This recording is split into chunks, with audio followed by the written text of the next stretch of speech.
राम्रो छौँ हामी। यहाँ चाहिँ सबै साथीहरूबाट केही न केही कुरो चाहिँ निस्क्यो। यो एउटा राम्रो चिज हो। हामी सबैबाट चाहिँ एउटा पोइन्ट निस्क्यो भने सायद अराउन्ड हामी 25 जना छौँ। 25 पोइन्ट चाहिँ आउटपुट हुन्छ। त्यसले हामी सबैले मद्दत गर्छ। त्यही भएर भनिन्छ डिएक्सनको जर्नी मात्रै सिक्ने र सिकाउने जर्नी हो। यहाँ हामी कोही पनि मास्टर होइनौँ। एकअर्काको माध्यमबाट चाहिँ हामी सिक्छौँ। र फेरि पनि हजुर सम्पूर्णलाई धेरै धेरै धन्यवाद। मैले पनि मेरो आफ्नो टार्गेट चाहिँ राखेको छु र त्यो हामी चाहिँ एनीहाउ एचिभ गर्नुपर्ने हुन्छ। म यो वर्षभित्र ट्रिपल डायमन्ड चाहिँ भन्छु।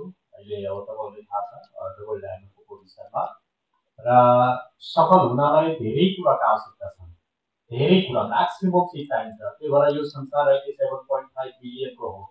तर सबै मान्छे सफल छैन, किनकि सफलताको लागि केही चिजको चाहिँ सेक्रिफाइस कन्ट्रिब्युसन जरुरी हुन्छ। त्यो सबैले चाहिँ गर्न सकेका हुँदैन। त्यही भएर हामी सफल त हुन चाहन्छौँ तर हामी वास्तविकमा भएका हुँदैनौँ। सो त्यो सबै चिजको चाहिँ कति आवश्यकता हुन्छ।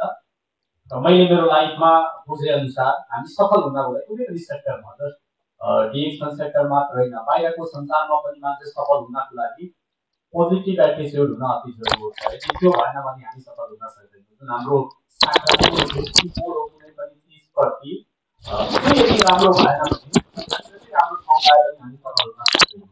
आज म्याक्सिमम रिपोर्ट गर्नुहुन्छ। जे जति उहाँहरूले चाहिँ आफू तपाईको चाहिँ फोर्स गर्न सक्ने हो त्यो सब गर्नुहुन्छ, तर पनि रिजल्ट कहिलेकाहीँ चाहिँ हाम्रो अनुकूलतामा आउँदैन। सधैँभरि हाम्रो प्रतिकूलतामा रिजल्ट आउँछ, विपरीतमा हुन्छ। त्यसको एउटा मेन रिजन हो हामी चाहिँ पोजिटिभ एटिट्युडले कुनै पनि चिजलाई हेर्दैनौँ। आजको केही समय पहिला जब डिएक्सनमा हामी जोडेका थियौँ, धेरै साथीहरूले धेरै किसिमका कुरा गरेका थिए।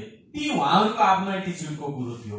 तर हामीले चाहिँ के थाहा थियो भने आज यदि म डिएक्सन कुनै पनि हालतमा गर्न सके भने यसको इम्प्याक्ट फ्युचरमा बहुत बेहतर हुनेछ भन्ने हामीसँग एउटा पोजिटिभ एटिट्युड थियो।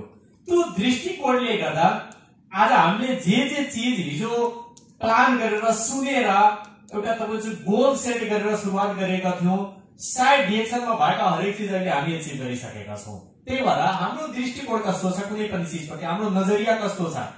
कुनै व्यक्तिलाई मैले गलत नजरियाले हेर्यो भने त्यो जति सही राम्रो भए पनि गलत हाम्रो नजरमा हुन्छ। तर गलत मान्छेले पनि सही नजरले हेर्यो भने त्यो सही हामीलाई देख्छ।